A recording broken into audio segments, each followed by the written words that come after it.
Hey there folks, welcome to this video, and here I'm going to be talking about the F1 2021 rules.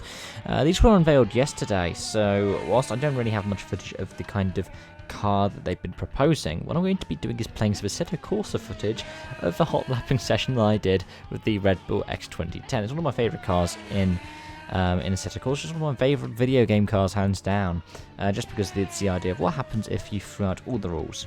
Of course, it's been since updated with the X2014 and 2019, which are also quite cool. However, the only one I have in my Assetto Corsa is the 2010, so that's what I'm stuck with. And you will see a few offs in this, because yeah, this was a 100 lap session that I did earlier this week, just for fun.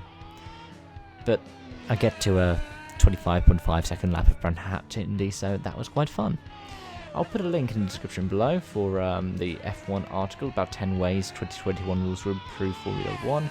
I'll also put a link in the article from Scott Mitchell on motorsport.com about how F1 cars will look more different to each other in 2021, so the kind of different proposals that were brought forward.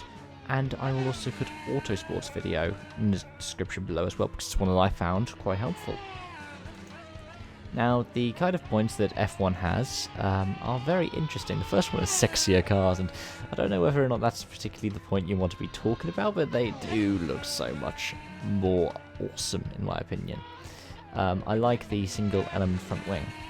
I like the what appears to be a kind of single element rear wing. I'm not too sure about the DRS stuff, but then to be honest, I'm not exactly the one most against it. I'm not exactly one who's going to say be sad if it's gone though. What I do like is and I'll show some images up on the screen for what the FIA and Formula 1 have put forward. I do like the single kind of front wing and nose cone joined. I know a lot of people are like, oh, this is F1 just making an Indy car.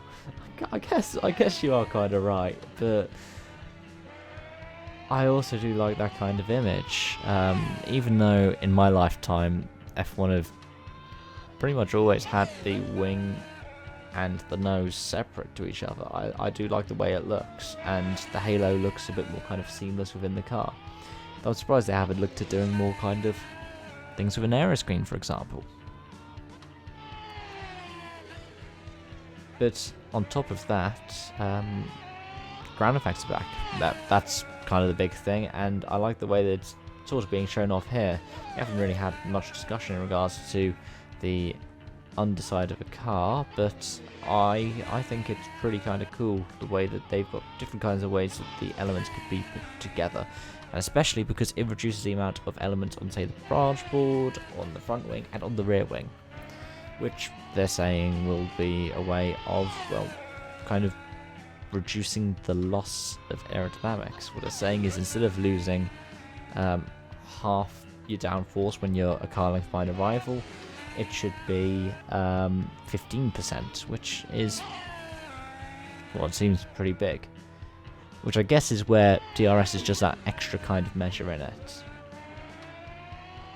I like the fact that we're looking to more and more kind of standardized parts. Different pieces are standardized depending on where they are in the car, and it's going to be quite good. The sensors, for example, it's one that's surprising it's not been standardized already, and the way in which CAD is being used and the way in which scrutineering will be carried out, I think it stands to benefit us as spectators, even if we don't visibly see it.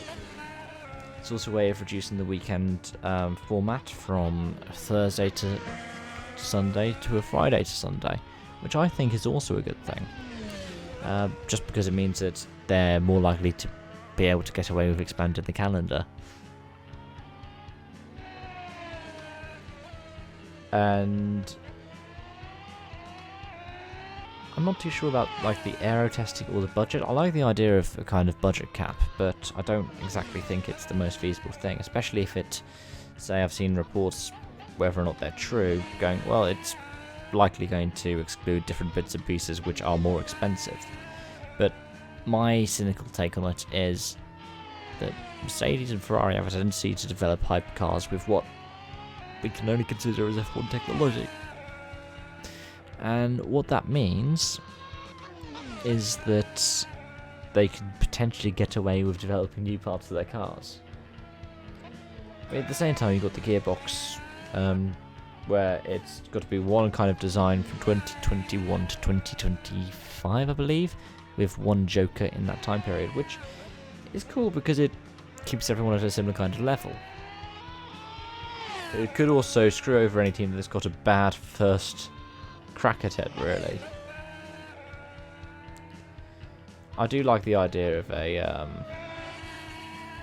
cost cap, though,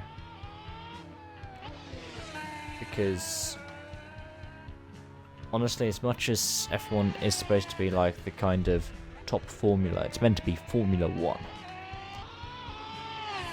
What these rules do, in my opinion, is bring everything a lot closer together. It helps give more kind of merit to being a medium-sized team or a smaller team. But at the same time, doesn't seem to necessarily annoy Ferrari or Mercedes to the point where they're going to threaten to quit. So far. I also like the notion that it was very quiet about how you'd have to run these young talents or drivers with 2 Grand Prix or less experience. There are always going to be ways in which people are going to be cynical about it. Some are saying, well, what they'll do is they'll keep them in the wings until a wet practice session and just send them out for a lap and go, hey, there we are, job done. I like to think that's not always going to be the case, but it might be a couple of times. I'm certainly looking forward to seeing when Mercedes and Ferrari do it.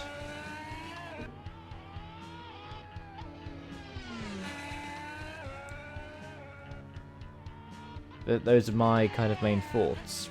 The other things are, yeah, I like the fact that even though it seems quite uniform, there are also, the FIA have gone, hey, here are several diverse ways of attempting it. Let's just hope their kind of rule-breaking department has been very successful. Anyways, I've been keeping you for what I think is far too long.